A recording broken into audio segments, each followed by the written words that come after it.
பாண்டியன் அவர்களே, கிழக்கு மாவட்டத்துடைய செயலாளர் சுரேஷ் பாண்டியன் அவர்களே, மேற்கு மாவட்டத்துடைய தலைவர் காளிதாஸ் பாண்டியன் அவர்களே, கிழக்கு மாவட்டத்துடைய தலைவர் ராஜசேகர் அவர்களே, பரமக்குடி ஒன்றிய செயலாளர் சந்திரசேகரன் அவர்களே, மாவட்ட இணைச் செயலாளர் மேற்கு மாவட்டத்துடைய திருப்பதி அவர்களே, எனக்கு முன்பாக கருத்துரையாற்றி சிறப்பாக கருத்துக்களை எல்லாம் உங்களுக்கு எடுத்துரைத்து மாநில துணை பொதுச் செயலாளர் வழக்கறிஞர் அருமை சகோதரர் சண்முக சுவார் அவர்களே, அரியலூர் கருத்துக்களை எல்லாம் சரித்திரத்தை எடுத்துரைத்து உங்கள் முன் அமைந்திருக்கின்ற மாநில துணை பொதுச் செயலாளர் நளினி சாந்தகுமாரி அவர்களே, மாநில கொள்கை பரப்பு செயலாளர் கோபாலகிருஷ்ணன் அவர்களே, மண்டல செயலாளர் எம்பி திரவியம் அவர்களே, மாநில விவசாய அணி செயலாளர் திரு எஸ்.எம். சேகர் அவர்களே, நன்றிகளை வழங்க இருக்கின்ற பாரதிதாஸ் அவர்களே, மற்றும் இங்கே திரளாக குழுமி இருக்கின்ற என் உயிர் மேலான சமுதாய சொந்தக்காரர்களே, அன்பு தாய்மார்களே, சகோதர சகோதரர்களே, உங்கள் அத்துணை பேருக்கும் தமிழக மக்கள் முன்னேற்ற கழகத்தின் சார்பிலேயும் அகில இந்திய தேவேந்திர குல வேளாளர் சங்கத்தின் சார்பிலேயும் மாலை வணக்கத்தை அனைவரிடம் சமர்ப்பிக்கின்றேன். இதுக்கு முன்னால பேசினாங்க நிறைய. இந்த வரலாறு என்பது சாதாரண விஷயம் கிடையாது. கிட்டத்தட்ட 45 வருஷத்துக்கு முன்னால நான் பகுதிகளெல்லாம் சுற்றுப்பயணம் வரும்பொழுது அப்பவே நான் சொன்னேன், நான் எஸ்சி கிடையாது, என்னை பார்த்தா தெரியுதான்னு கேட்டேன், தெரிஞ்சது கேட்டேன். அப்பவே கேட்டேன், இப்ப நான் கேட்கிறேன், நான் எஸ்சியே கிடையாது, தேவேந்திர குல. சத்தமா சொல்லணும், இங்க கேட்கணும், சென்னைக்கு கேட்கணும். யாருக்கு முதலமைச்சர்? நம்ம எல்லாம் யாரு? அப்பேற்பட்ட தேவேந்திர குல சமுதாயத்தை இழிவுபடுத்துகின்ற வகையிலே இன்னைக்கு நான் அந்த மணிமண்டபத்தை போய் பார்க்க கூட்டிட்டு போனாங்க. நான் வரமாட்டேன்னு சொன்னேன். நம்ம மாநில துணை பொதுச்செயலாளரும் நம்முடைய பொதுச்செயலாளர் கிருஷ்ணா பாண்டியன் அவர்களே கண்டிப்பா போகணும்னாங்க. போய் பார்த்த பிறகுதான் தெரியுது நம்மளை ஏமாத்தி விட்டாங்க. சண்டால போயிடுவேன். அப்பதான் புரிஞ்சுக்கிட்டேன். ஏன்னா ஒரு வலைய போட்டுட்டு ஒரு காம்பவுண்டால கட்டிட்டு ஒரு கல்யாணம் பண்ணோமா மணமக்கள் அறையான்னு கேட்டா, மணிமண்டபம்னா என்னன்னே உங்களுக்கு தெரியாதா? காமராசருக்கு மணிமண்டபம் இருக்குது, காந்திக்கு மணிமண்டபம் இருக்குது, அம்பேத்கருக்கு மணிமண்டபம் இருக்குது. அதெல்லாம் சென்னையில பூரா மணிமண்டபத்தை கட்டிக்கிற அறிவிட்ட முண்டங்களா தியாகி இம்மானுவேல் சேகருக்கு கல்யாண மண்டபம் கட்டி வச்சிருக்காங்க. அது எவ்வளவு? 3 கோடியா? தெருக்கோடி செலவு கூட ஐயா ஏமாத்திட்டாங்க சண்டாங்க.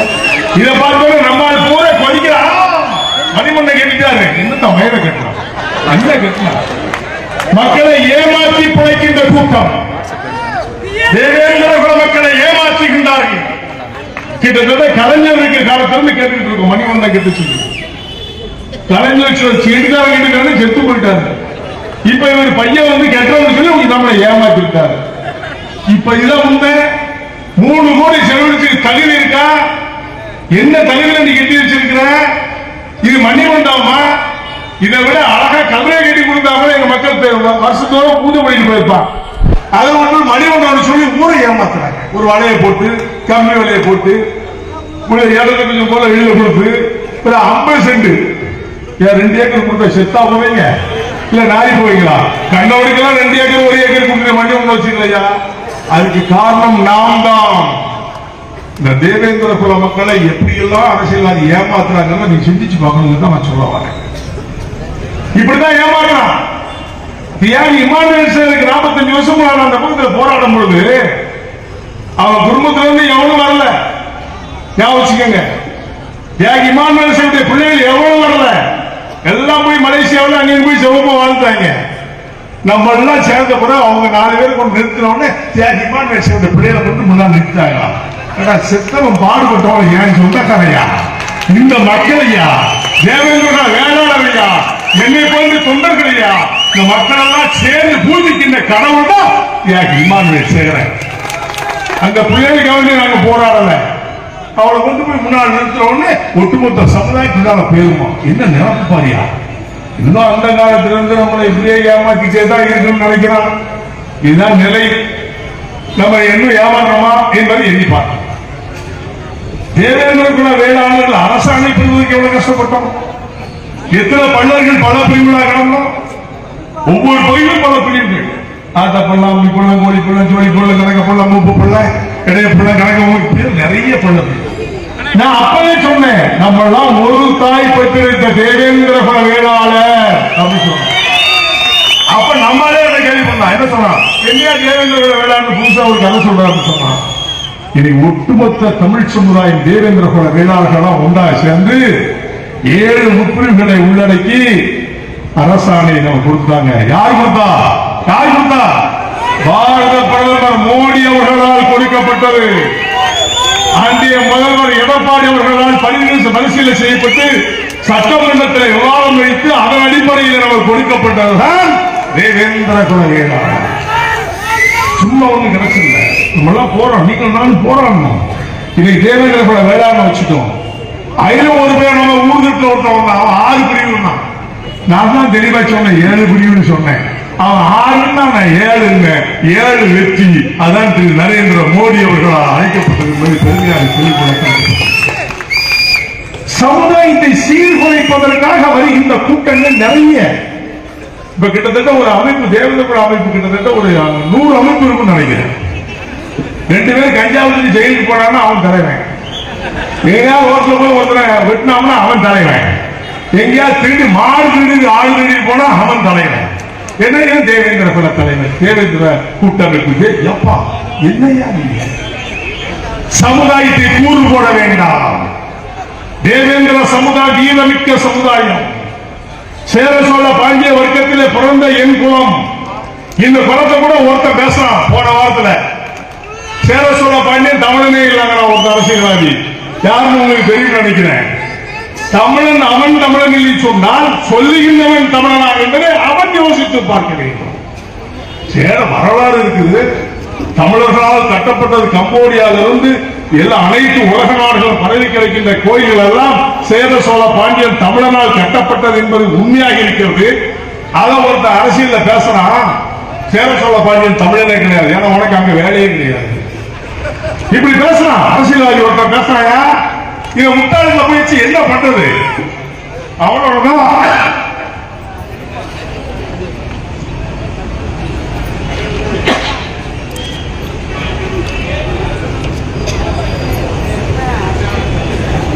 அவன் தான் திமுக கூட்டம் வச்சிருக்கான். ஏன்னா அவன் தமிழன் பேசுவான், ஆனா தமிழன் தமிழன் சொல்ல மாட்டான். அவன் தான் திமுக கூட்டம். இதுதான் அரசியல். எட்டி பிழைக்கின்றவர்களும் ஏமாற்று கூட்டங்களும் சமுதாயத்தில் இருப்பார்கள் என்று சொன்னால் சமுதாய துரோகிகள் என்று அர்த்தம். துரோகிகளை நாட்டில் வைக்கலாமா? தேர்தல் நம்ம யாரும் காட்டும் இல்லையா? இன்னைக்கு நாங்கள் விசுவாசம் உள்ளவர் எத்தனையோ பிரதமரை பார்த்துட்டேன். ஜவஹர்லால் நேரு காலத்துல பெரிய ஜவஹர்லால் நேரு எல்லா ரோஸ் பூ வச்சு ஏமாத்துறான். கோடி கோடியா கொள்ளையடிச்சு அவன் பெரிய ஆயிட்டான். அதுக்கப்புறம் அவன் புள்ள இந்திரா காந்தி இருந்துச்சு, பிரதமரா வந்துச்சு. பல லட்சம் கோடிக்கு அதிபதி, உலக நாடுகள் பூரா போனோம். அவன் பிரதமர். கடைசியில் அவங்க வெங்கா பிறகு நீ சரியில்லை சொல்லி சுட்டே விட்டான். அவன் செத்தும் போனான். அடுத்தால ராஜீவ்காந்தி வந்தாரு. ராஜீவ்காந்தி தமிழனை எதிர்த்தாங்கிறதுக்காக வேண்டி அவரை கொண்டுட்டாங்க. அவங்க வீட்டில் இருக்கிற சொத்துகள் பல லட்சம் கோடி. இப்ப ராகுல் காந்தி இருக்கிறாரு, பல லட்சம் கோடி. சோனியா காந்தி அம்மையார் இருக்குது, பல லட்சம் கோடி. பாரத பிரதமர் நரேந்திர மோடியிடம் 1 அடி நிலம் கூட கிடையாது என்பதை நான் பெருமையாக சொல்லிக்கொள்ள கடமைப்படுகிறேன். எந்த அரசியல் தலைவராவது நாட்டில் சொல்லு பார்ப்போம், மோடி அத்தனை 1 ஏக்கர் இடம் வச்சுக்கான்னு சொல்ல சொல்லு. குடியிருக்கிறதுக்கு ஒரு வீடு இருக்குன்னு சொல்ல சொல்லு. அரசாங்கத்துடைய வீட்டில் உட்கார்ந்து இருக்காரியா? முற்றும் தமிழ்நாட்டில் இருக்கின்றவர்கள் மட்டுமல்ல, இந்திய நாட்டில் இருந்த வாழ்கின்ற அனைத்து மக்களுக்கும் சேவை செய்கின்ற மனப்பாங்குடையவர் தான் நரேந்திர மோடி அவர்கள். ஏன் தெரியுமா? அந்த தேவேந்திரன் சேர்ந்திருக்க நரேந்திரன் தேவேந்திரன் இவர்கள் உண்மையாக உழைக்கின்ற சமுதாயத்தை சார்ந்தவர்கள்.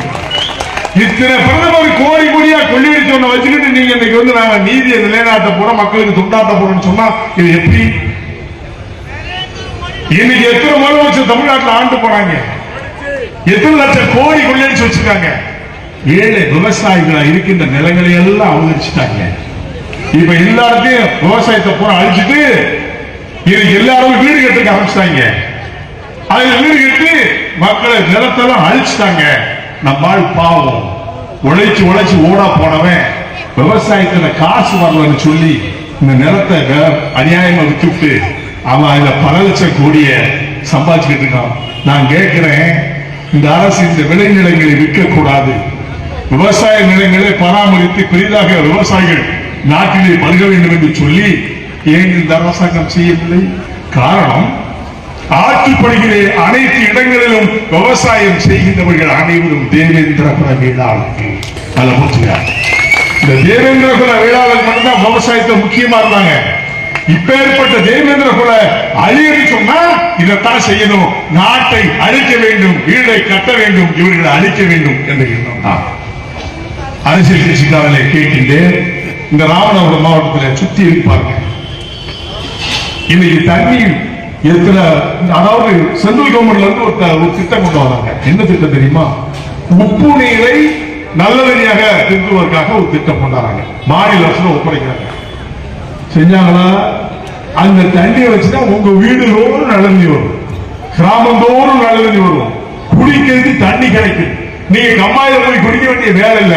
அதை எடுத்துட்டு திமுக இருக்கிற பொறுப்பாளத்தை கொடுத்து லாரியில விற்கிறாயா தண்ணிய, ஒரு குடம் தண்ணி 15 ரூபா. இதுதான் ராமநாதபுரம். நீனும் மருந்து கட்டிட்டு திமுக வாழைக்காடு போயிட்டு ஓட்டி சுத்திரியா. இந்த சட்டமன்ற உறுப்பினர் ஒரு பேர் இருக்காங்க, என்ன பண்ண உங்களுக்கு நான் கேட்கிறேன். திமுக போய் ஓட்டு போட்டு இல்ல, சட்டமன்ற உறுப்பினர் என்னைக்காவது போய் பாரு, சட்டமன்றத்தில் பேசியிருப்பானா? இந்த சமுதாயத்துக்கு ஏதாவது செஞ்சிருப்பானா? இதெல்லாம் யோசித்து பாருங்கன்னு சொல்றேன், சிந்திச்சு பாருங்க. அன்னைக்கு சாயங்காலம் அன்னைக்கு 3 நாளுக்கு முன்னால பணத்தை கொடுத்துறோம், 500,000 கொடுத்தோட ஓட்ட போட்டு புரியல. அது விலை விளைவிக்கப்பட்ட ஓட்டு, சாதாரண ஓட்டு கிடையாது. ஓட்ட போட்டுட்டு அவன் ஐயாவுடைய பஞ்சரத்தில் படுத்து கிடக்கான். உங்களை போய் ஏதாவது ஆப்ளிகேஷன் அன்னைக்கு போறேன்னு வச்சுக்கோ, பையனுக்கு அட்மிஷன் வரும், காலேஜில் சேர்க்கணும், பொண்ணுக்கு அட்மிஷன் ஆகணும், போய் எம்எல்ஏ போய் கேட்டா செய்வானே? செய்திருக்கான இதுவரை செஞ்சிருக்காங்களா? எவனும் செய்ய மாட்டான். ஏன்னா நீ விவசாயி. ஒட்டுமொத்த சமுதாயத்தில் இருக்கிற அனைவரும் விவசாயிகள், உழைக்க பிறந்தவர்கள். இதையெல்லாம் அடித்து நொறுக்க வேண்டும் என்று சொன்னால் சமத்துவம் வளர வேண்டும். சமத்துவம் என்று சொன்னால் ஜாதி மத பேரறிந்து நாம் எல்லாம் ஒன்று ஒருதாய் மக்கள் என்று சொல்லக்கூடிய நிறையை உருவாக்க வேண்டும். அதை தான் தமிழக மக்கள் முன்னேற்ற கழகம் விரும்புகிறது. சமத்துவத்தை உருவாக்க வேண்டும். நான் ரமல இருந்துட்டோம்னா ரத்தம் சிவப்பா தான் வரும். குழந்தை சாய்ச்சி சொல்ற ரமல ரத்தா கருப்பா வருமா இல்ல புழுவா வருமா? எல்லாம் சிவப்பு இருக்கும் தானே. நீ வெட்டினா அருவா, நான் வெட்டினா விட்டாதா? வெட்டத்தானே செய்யும். அப்புறம் என்ன தாண்டவன் என்ன காட்டுற? எல்லோரும் மனிதர்கள் உயர்ந்தவர்களே, அனைத்து மனிதர்களும் உயர்ந்தவர்கள் தான். யாரும் குறைந்தவர்கள் தாழ்ந்தவர்கள் அல்ல. ஆனால் உழைப்பால் உயர்கின்றவர்கள் சமுதாயம், என் மக்கள், என் குலம், இதை பார்த்து இழிவுபடுத்தக் கூடாது என்பதற்காகத்தான் நாங்கெல்லாம் எஸ்சி கிடையாதுயா பட்டியல இருந்து வெளியில போச்சோம். நம்மளாம் எஸ்சியா? எவனாவது சொன்னா அவ்வளவுதான் சொல்லிட்டேன். இருக்கு. நான் எஸ்சி கிடையாது, நான் பல திருப்பு மீட்டிங்ல சொல்லிருக்கேன். நம்மளாம் எஸ்சி கிடையாது. எவனாவது சொன்னா ஒத்துக்காத. நாம் தேவேந்திர கூட சாதாரண ஆள் கிடையாது.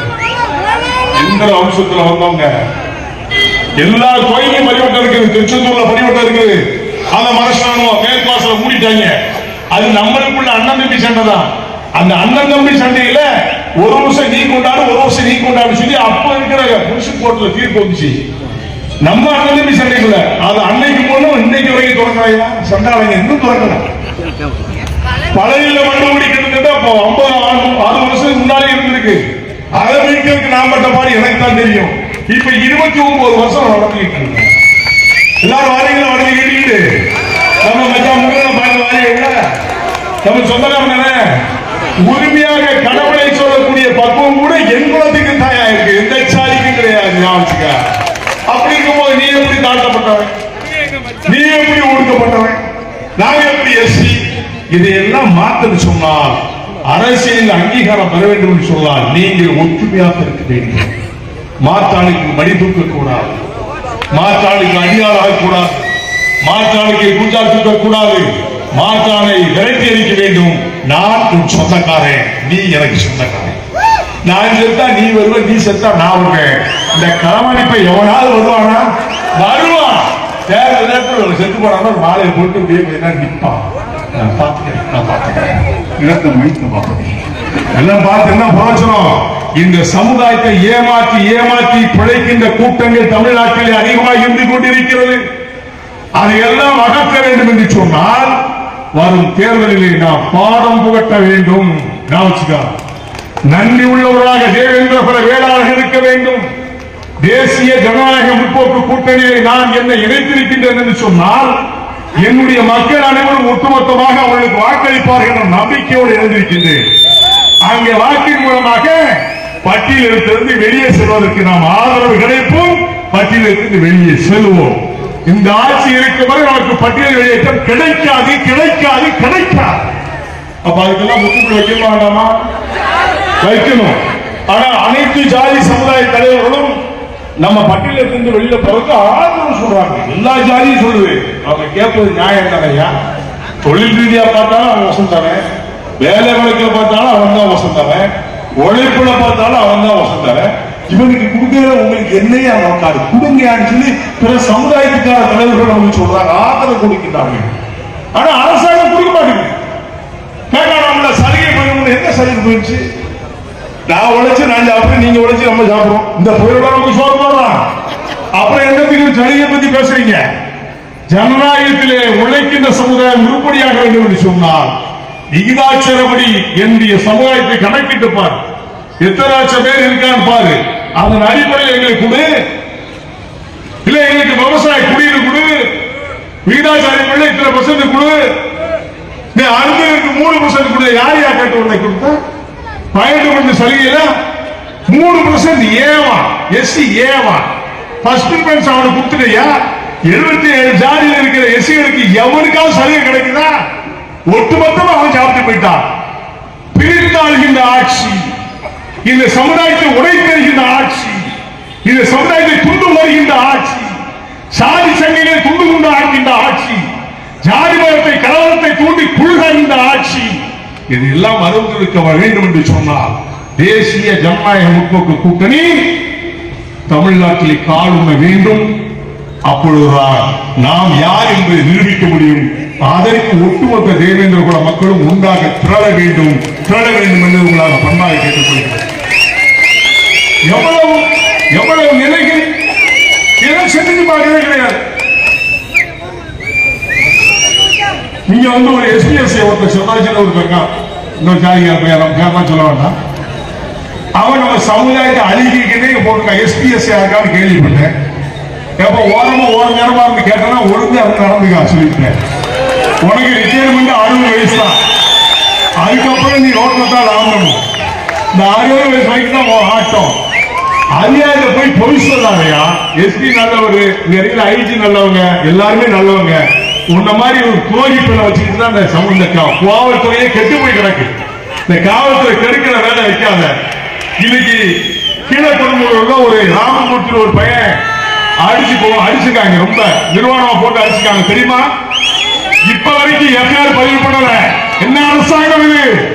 என்ன காவல்துறை இது? என்ன எஸ்பிசிஐடி இது? ஏன் இன்னும் எஃப்ஐஆர் பதிவு செய்யப்படவில்லை? காரணம் என்ன?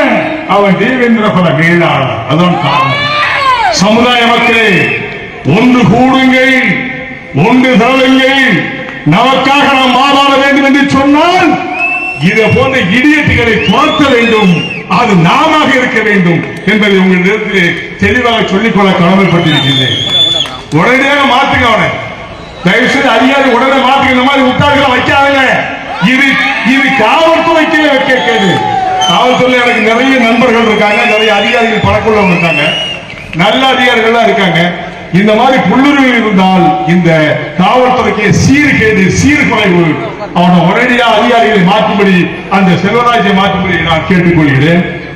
அதுக்கப்புறம் சிக்கல் பார்த்தீங்கன்னா, சிக்கல் அதுக்கு ஒன்றியம் கொடுக்கணும்னு சொல்லி ஏற்கனவே இப்ப இருக்கிற மந்திரி சொன்னார்னு கேள்விப்பட்டேன்.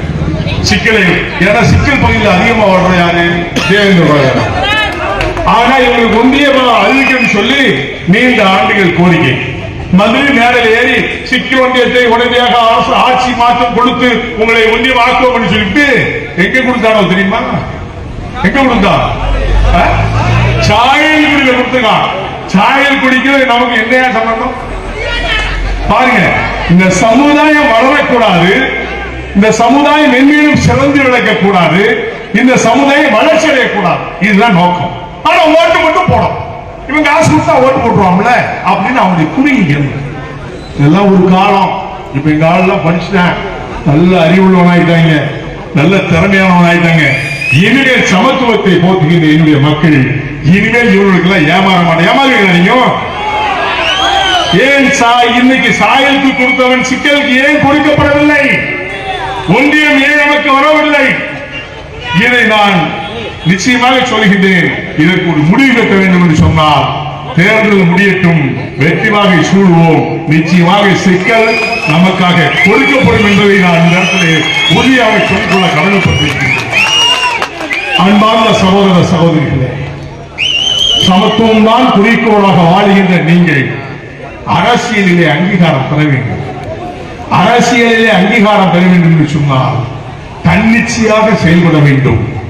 மாற்றாளுக்கு அடிமையாக இல்லாமல் உன் சுய புத்தியோடு செயல்பட்டேன் என்று சொன்னால் உங்களுக்கு நிகர் எவனுமே கிடையாது. இதைத்தான் நான் சொல்றேன், இதைத்தான் நான் உங்களுக்கு சொல்றேன். இதை எண்ணி பார்த்தேன்னு சொன்னால் நாங்கள் அரசியல் என்பது ஒரு கூட்டணி. எந்த அரசியல் யார் வேணாலும் கூட்டணி வைக்கலாம்.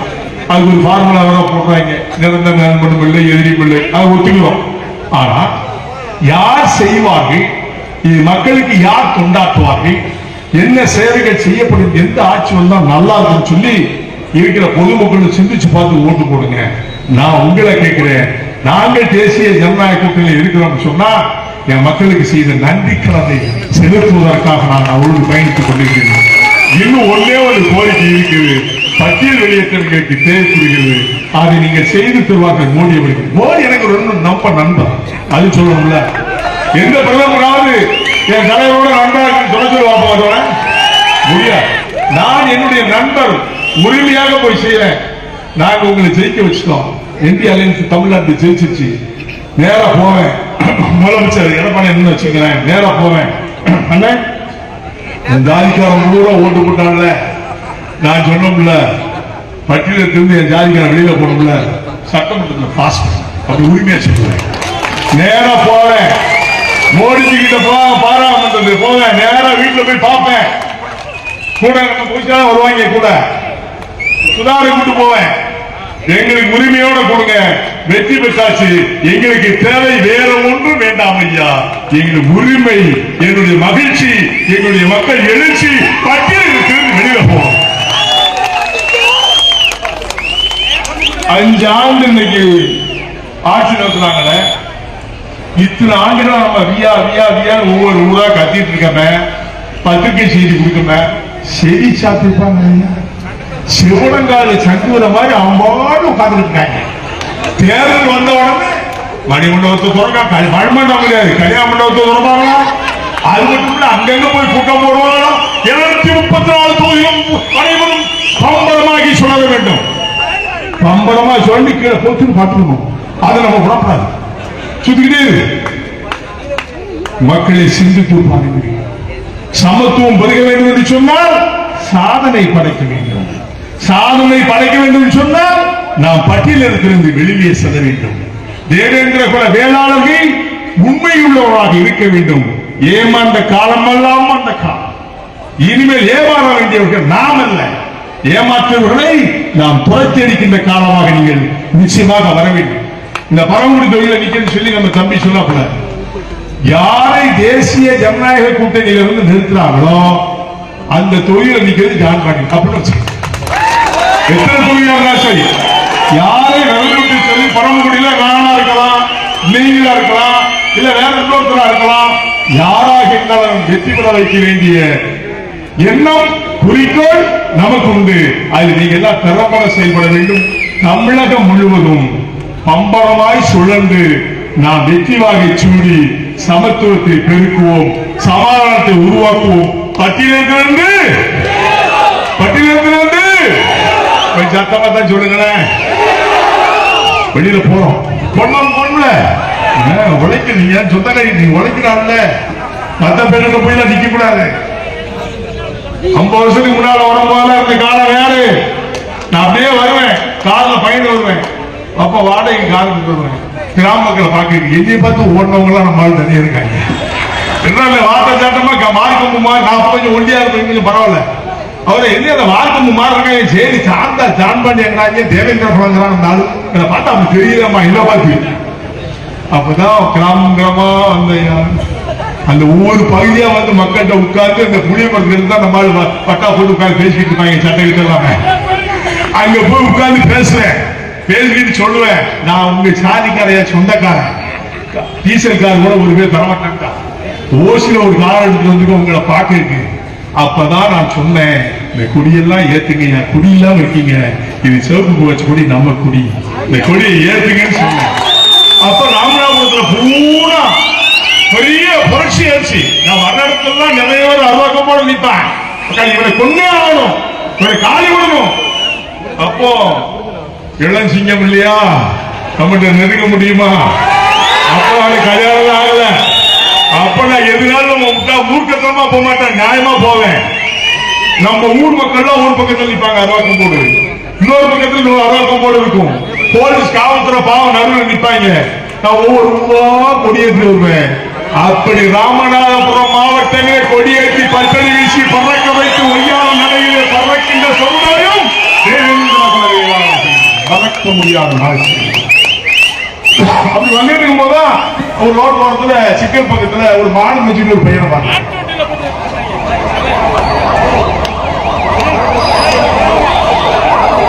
நான் அப்படியே வந்துருக்கேன். அப்ப ஒரு வயது தம்பி ஓடி வந்தான். அங்கே பாக்க அழுக்கு சட்டா போட்டுக்கிட்டு வேஸ்ட் கட்டி ஓடி வந்தான். தௌசண்ட். அப்ப வா தம்பிங்க வா, எந்த ஊருன்னு எனக்கு அண்ணன் சிக்கல்னே அப்படின்னா. சரி சிக்கல் நம்ம ஆட்கள் கிராமங்கள்லாம் காட்டுறியான்னு. நம்ம ஆட்கள் கிராமம் நிறைய இருக்குன்னா கூட்டிட்டு போறான். அவன் யார் தெரியுமா? சிக்கல் கணேசன். அப்பவே பேர் வச்சேன், சிக்கல் கணேச பாண்டியன் பேர் வையாங்க. அன்றிலிருந்து அவனுக்கு சிக்கல் கணேச பாண்டியன் பேர் வச்சாயா. அப்படி நிறைய பாண்டியமாருக்கு பேர் வச்ச எல்லா பேரும் தலைவராயிட்டாங்க. அப்படி ஒவ்வொரு கிராமமா போய் கடைசியில காமக்கோட்டையில் ஒரு பெரிய கலவரம் 45 மருந்து காமராஜர் தான் தெரிஞ்சிருக்கும். 45 ஆண்டுகளுக்கு முன்பாக பெரிய கலவரம். அந்த கலவரத்தை பார்க்கறதுக்கு திருநெல்வேலியிலிருந்து காரம் வந்தேன். எனக்கு கார் ஒரு பேரும் கொடுக்க மாட்டான், என் பேர் தான் பெரிய பேராச்ச. அப்ப நான் ஒரு கார்காரனை கூப்பிட்டு ஒரு கல்யாணத்துக்கு சாத்தூர் வரைக்கும் போன வாயான்னு சொல்லி ஏமாத்தி காரில் ஏற்றி கூப்பிட்டு வந்தேன். ரயில்வே கேட்ட தாண்டி உடனே எங்கேயா போறீங்க காமக்கோட்டை, ஐயோ என்ன விட்டுருங்கன்னா அப்பயே சொன்ன உங்களுக்கு குன்று மரியாதை வந்து அப்படின்னு சொல்லி அந்த கிராமத்துக்கு கூட்டிட்டு போனேன். கூட்டிட்டு போனா ஊரெல்லாம் வேலி போட்டு சுத்தி காவல் காத்து நிக்கிறாங்க, யாரும் உள்ள இறங்க கூடாதுன்னு சொல்லி என்னைய பார்த்துட்டாங்க. தலைவர் வாங்க வாங்கன்னு சொல்லி நான் கூட்டிட்டு போயிட்டு, ஐயா நீங்க நைட்டுக்கு நான் ஒரு 10 பேரோட தான் போயிருந்தேன். ஒரு 4-5 பேரை மட்டும் அங்க விட்டுட்டு நான் கிளம்புறேன்னு சொல்லி இங்க வந்து அவங்க ஏரியாவுக்கு பரமக்குடிக்கு வந்தேன். அங்க இருந்து நடந்தே வந்து அவங்க காரை விட்டு ஓடிப்பிட்டாங்க. நடந்தே வந்து காமக்கோட்டை எங்க இருக்கு, நம்ம ஊர் எங்க இருக்கு பாருங்க. நான் வந்து பொன்னியாபுரத்து கிராமத்துக்குள்ள போறேன். எல்லா வீடு இருட்டாச்சு. அப்ப நான் ஒரு தண்ணி தாம பசி வேற கண்ணை பொத்து ஒரு வீட்டுல போய் கொஞ்சம் தண்ணி கொடுக்குமான்னு கேட்டேன். தண்ணி தந்தாங்க. கொஞ்சம் நான் தூங்கலாமான்னு கேட்டேன். என்ன பண்ணாங்க தெரியுமா? ஒரு மாட்டு குட்டையில படுக்க போட்டாங்க. அப்பயே நினைச்சது பரவாயில்ல ஏசுனார் வாரிசு நம்ம அந்த வாரிசு நம்ம பிறந்துக்கும் பொழுது. அதனால மாட்டு குட்டையில படுக்க கொசு போட்டு கொண்டு எடுத்துச்சு. விடிய விடிய சொல்லிக்கிட்டு இருந்தேன். காலையில இருந்து பஸ் ஏறி மதுரைக்கு போயிட்டேன். இது வரலாறியா? சும்மா இல்லை. சமுதாய புரட்சி என்பது சாதாரண விஷயம் அல்ல, சாதாரண விஷயம் அல்ல. அதே மாதிரி கமிதி பக்கத்துல போனேன். வெள்ளையாபுரத்துல இருந்து கோப்படப்பட்டி வரைக்கும் எல்லா கிராமங்களும் போவேன். எல்லா கிராமத்து மக்களை எழுச்சி மகிழ்ச்சி உருவாக்கிச்சு. சிகப்பு பச்சை சிகப்பு பச்சை சிகப்பு பச்சை. அப்படி வளர்ந்த என்னுடைய கிராமம் தான் ராமநாதபுரம் மாவட்டம். மறக்க முடியாத நாட்கள். யார் யாரெல்லாமோ விளையாட்டு போட்டு பேசலாம். அன்றைக்கு செய்த சேவையில இன்னைக்கு நம்ம ரோட்ல அப்படி முண்டாஸ் கஞ்சி போறானா அதை பார்த்து நான் ரசிக்கிறேன். ஆஹா, என் சமுதாயம் வளர்ந்து விட்டது. மாறுவது ஒன்றே ஒன்று வேண்டும், சமத்துவம் மட்டும் தேவை என்று சொன்னார். இனிமேல் நமக்கு நீங்கள் யாரும் ஒதுக்க முடியாது என்ற சரித்திரத்தை உருவாக்க முடியும். அதற்கு சமத்துவம் தேவை. அதுக்கு தான் நான் இன்னைக்கு வந்து உங்களை பார்க்க. மனிதனை மனிதன் மதிக்க வேண்டும். இன்னைக்கு அந்த ஜாதி சண்டை கிடையாது, எல்லாரும் நண்பர்களா இருக்காங்க. எனக்கு எல்லா ஜாதிக்காரும் இருக்க பூரா நீங்க நண்பர் சகோதரர்களா இருக்காங்க. அது ஒரு காரணம். இப்ப மாறிடுச்சு. நாங்கள் அண்ணலிந்தியா இருக்கோம், எங்களுக்கு வேற்றுமை கிடையாது, ஒற்றுமையா இருந்துகிட்டு இருக்கோம். இதை சீர்குலைப்பது யார்? அரசு அதிகாரிகள், ஒரு சில காவல்துறை முட்டாள் அதிகாரிகள் ஜாதித்துவத்தோடு பயன்படுத்திக் கொண்டிருக்கிறார்கள். அவர்களால் தான் ஜாதி பிரச்சனை உருவாகிறது, என்னுடைய மக்களால் அல்ல. தெளிவா சொல்ல முடியும். யோசிப்பார். சமத்துவத்தை விரும்புகின்ற மக்கள் என்னுடைய மக்கள். அடிமை என்பதை உடைக்க வேண்டும் என்று இந்திய மக்கள் அடிமை விலையை உடைத்தாகிவிட்டது. எஸ் என்பதை மட்டும் எடுத்துவிட்டீர்கள் என்று சொன்னால் நாம் சமத்துவத்தோடு வாழுவோம். அதுக்கு நீங்க தயாரா இருக்கீங்கல்ல? அப்பேற்பட்ட சமுதாய சொந்தங்களே, எண்ணி பாருங்கள். சீர்குலைந்த சமுதாயம், சீர்கட்ட சமுதாயம், சீர்நிறுத்தி வாழ்கின்ற சமுதாயம் நாம் யார் என்பதை இந்த அரசு தேர்தலில் காட்ட வேண்டும். நான் உங்களை பார்ப்பதற்கு சந்திக்க வருவேன். நாம் தேசிய ஜனநாயக கூட்டணிக்காக பேசுவதற்கு வருவேன். ஒட்டுமொத்த தேவேந்திர குல மக்களும் என் அருமை தாய்மார்கள் முன்னாக இணைய வேண்டும்.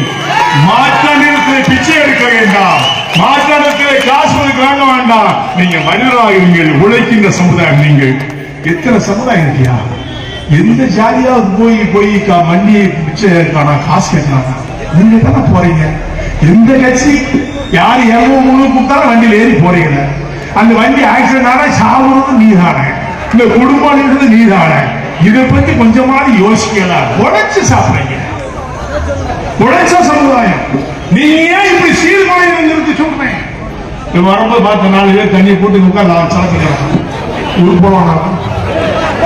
நான் குடிக்காதுன்னு சொல்றேன், கேட்கலாம். அன்பார்ந்த சகோதரர்களே, குடியினால் மாண்டோர் அதிகம், மீண்டோர் அதிகம் கிடையாது. யோசிப்பார். காவல்துறை ஊருக்குள்ள வருது, காவல்துறை ஊருக்கு நீ குடிச்சா தான் வருவான். நீ குடிக்கா ஒழுங்கா ஊருக்கு அவனுக்கு வேலை, அவனுக்கு என்ன வேலை? குடிச்சிருந்தீங்கன்னா ஆட்டம் போட்டு வந்துடும், அதனால உங்களுக்கு குடிக்க குடிக்காதையா. இன்னொரு போராட்டம் பிராந்தி கடையை மூடு, எடுத்த மூட. நான் கேட்கிறேன், புறாவத்துல முன்னால கட்டுப்பாடு இருந்துச்சு, ஊர் தலைவர் ஊர் நாட்டாம கட்டுப்பாடு இருந்துச்சு. இப்ப இல்ல. அந்த கட்டுப்பாடு வச்சு ஊர்ல யாருமே இந்த பிராந்தி கடையில போய் பரமக்குடியில குடிக்க மாட்டேன்னு ஊர் கட்டுப்பாடு போடுங்க. அந்த கடையில வியாபாரம் ஆகணும்னா அரசாங்கமே கூட்டிட்டு போயிருக்கு. போராட்டம் பண்ற நீ குடிக்காம ஆட்டோமேட்டிக்கா குடிக்குவான். குடிக்கவும் கூட நீ தானே, உனக்கு தானே கடையை வச்சுக்க குடிச்சு சாவுன்னு சொல்லுது. அன்பார்ந்த சகோதர சகோதரிகள், என் தாய்மார்களை பாருங்கள். உழைக்கின்ற குழந்தைகளை பெற்றெடுத்து வளர்க்க வேண்டும் என்று சொன்னால் நீ குடிச்சிட்டு போட்ட அந்த குழந்தைகளை யார் வளர்ப்பது எப்படி? அவன் எப்படி மென்மேலும் சிறந்த விளங்க முடியும்? இதெல்லாம் எண்ணி பாருங்க, சிந்திச்சு பாருங்க. நான் சொல்ல சிந்திச்சு பாருங்க. எங்கேயாவது இந்த எண்ணிலை இருக்கிறது சொன்னால் இல்லை. வீட்டுல அவங்களாம் குடிச்சு அவமானப்பட்டுருவான். நீங்க தான் குடிச்சிட்டு ஓடப்பட்டிருக்கீங்க. இந்த நிலையெல்லாம் மாற்றி மனிதனாக இருக்க வேண்டும், சமத்துவத்தை பறிக்க வேண்டும். நாம் எஸ்சி பட்டியலிருந்து வெளியேற வேண்டும் என்று சொன்னால் ஒற்றுமையாக இருக்க வேண்டும். தேசிய ஜனநாயக கூட்டணி வெற்றி பெற வேண்டும். நாம் யார் என்றால் தேவேந்திர குல வேளாளர் என்று மார்பு தட்டி சொல்ல வேண்டும். அதற்கு நீங்கள் எல்லாரும் ஒட்டுமொத்தமாக இருக்க வேண்டும் சொல்லி, அன்பார்ந்த சகோதர சகோதரிகளே, பெரியோர்களே, பொதுமக்களே, உங்களை அன்பாக கேட்கிறேன். ஆட்சியினால் லாபம் அடைந்தீர்களா, நஷ்டம் அடைந்தீர்களா என்பதை படுத்திருந்து சிந்தித்து உங்கள் வாக்குகள் அழியுங்கள். காசுக்காக வாக்களிக்க வேண்டாம், ஏமாற்று காவலுக்காக வாக்களிக்க வேண்டாம், ஏமாற்று பேரொழிக்காக வாக்களிக்க வேண்டாம்.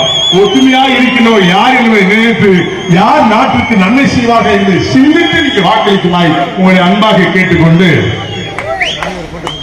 நீங்கள் எல்லாம் மகிழ்ச்சியோடு எழுச்சியோடு வந்தீர்கள். உங்களை பார்த்ததில் மற்ற மகிழ்ச்சி. மீண்டும் நாம் தேர்தலில் சந்திப்போம். யார் என்பதை நிரூபம் என்று கூறி, அஞ்சாதீர், யாரிடமும் ஆள வேண்டும் மனமையால், துஞ்சாதீர், யாரிடம் தொலை வேண்டும் கெஞ்ச வேண்டாம். வாழ்க என்னுடைய மக்கள், வளர்க சமத்துவம் என்று கூறி முடித்து